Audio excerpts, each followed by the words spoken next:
I'm Sarah Faxon. I'm author from S. Faxon Productions. I'm coming here tonight to welcome you to our second author interview with author, art historian, and publisher Cornelia Feye. Now, Cornelia and I met at the Writer's Crutch marketing class, and it was such a blast. We had such a good time, and I absolutely could not wait to bring Cornelia's art and her books to your world. So thank you, Cornelia, for joining us here today. Well, thank you so much for having me. I really enjoy the opportunity. You're my favorite creative warrior. Thank you. That is my all-time favorite title, and I intend to ride that to the end.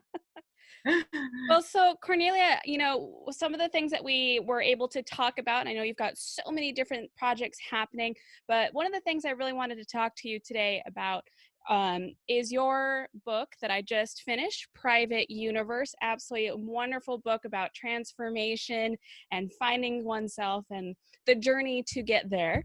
And one of the things that really, really stood out to me about how it was so special was it was told in this non-linear timeline. And it's my understanding that that was something you wanted to talk about as well with your upcoming book, Death of a Zen Master. So that one is going to come out in the fall.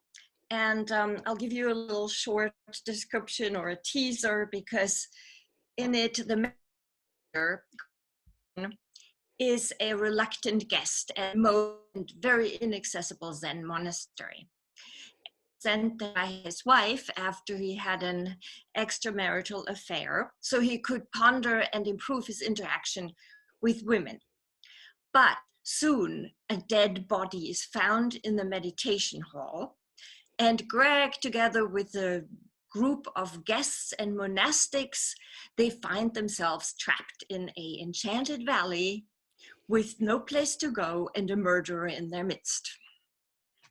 So that's the premise of The Death of a Zen Master. Oh, that sounds so fun.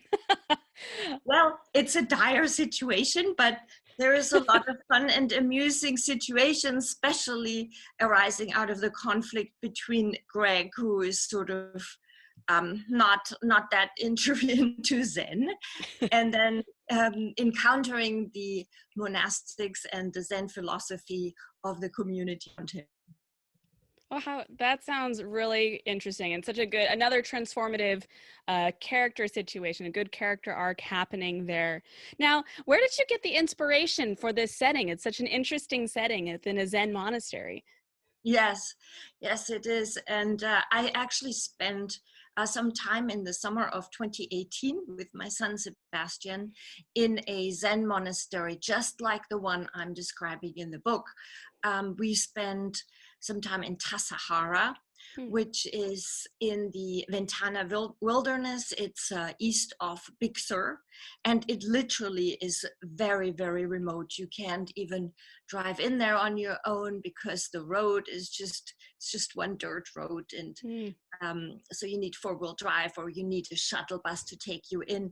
And it was a very intense experience because there is literally no outside contact, no telephone, no TV, no internet, and only very limited electricity. So you can't even charge your devices. If you want to charge your phone, you have to go to the office, and there is an electric outlet, which is not provided in the cabins, and you can charge your phone for $2. So you think twice about that. And so being there, it really inspired me to go inward and look at myself and have an encounter with myself, and also an encounter with the unspoiled and untouched nature all around. So it's has its advantages, that Zen monastery. It has healing springs, and also an award-winning chef, an award-winning bakery, famous Tassajara cookbook.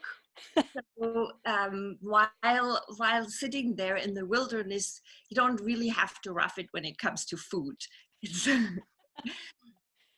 And bread. Well, that's a whole new meaning to glamping, I believe, that glamour camping in a sense, have your own chef there. Yeah. But what a wonderful experience, I mean, that's something that so many of us are trying to understand right now with all of the things happening in the universe. There's so much going on beyond our control, from being stuck in our own houses to not being able to go to IKEA. There's so many things that we'd like to do that would be convenient for us to do. But, at the end of the day, we're healthy, we're sound, and we're able to be with our families. And I know a big part of Zen teaching is to keep us centered and keep us in the moment, and to enjoy every grain of rice or every treat that we have, from the breath that we take to being able to sleep in a comfortable bed or in any kind of bed. Um, Having that balance and staying principled and disciplined to realize that life is good. Are those some of the principles that come out in Death of a Zen Master as your character goes through his journey?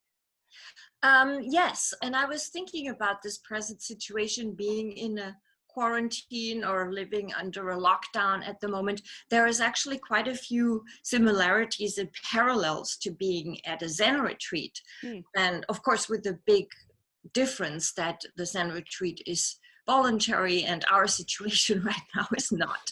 yeah. But I realized there are at least three factors that are very similar.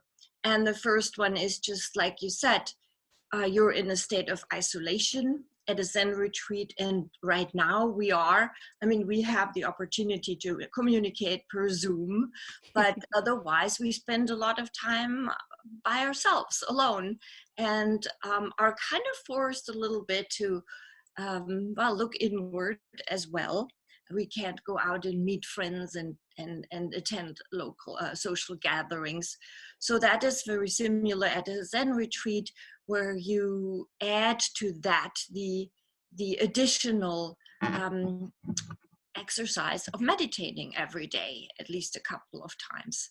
And so that's the second part that I see as similar. Right now, we are kind of confined to our homes, to our apartments or houses.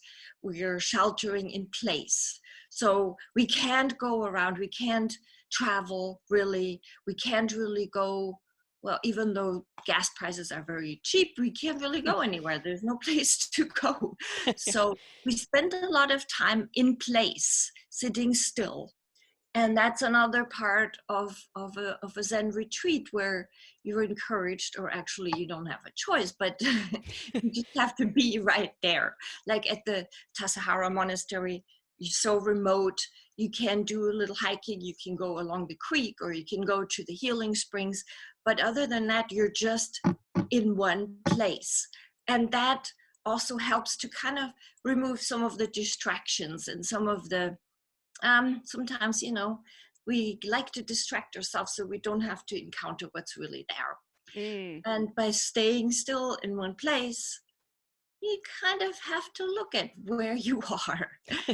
And the the third element that I found similar is that at the Zen retreat, as well as in this situation right now, we have to kind of live in the moment, because we can't make plans. We don't know what's going to happen tomorrow. We don't know when things will open. We don't know when our lives will go back to normal.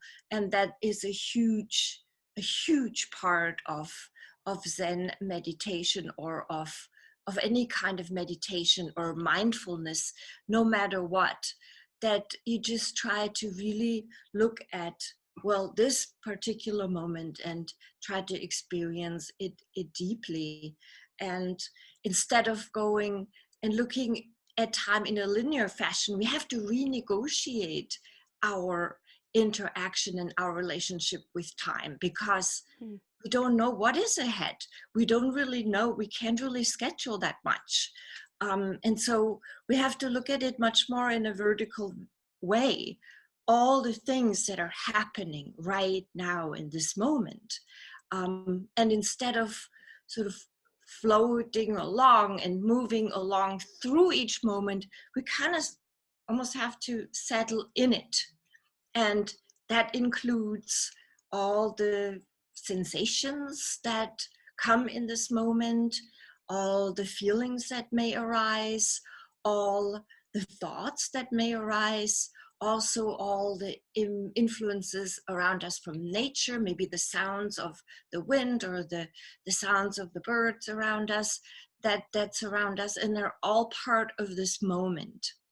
And so I felt there was, there was actually in some way a parallel there that we're kind of forced to do right now, and it may be painful, but it may also be kind of mind opening in some way. Finding clarity and peace in these moments, and almost having to force yourself to find this peace, because we're all frustrated. We're all so frustrated with being cooped up and not being able to do the things like you were saying, that we have to kind of stop and just take it all in and just appreciate the moment one step at a time. Right, exactly. Absolutely. Beautifully, beautifully said, Cornelia. And I think that's going to do it for us today.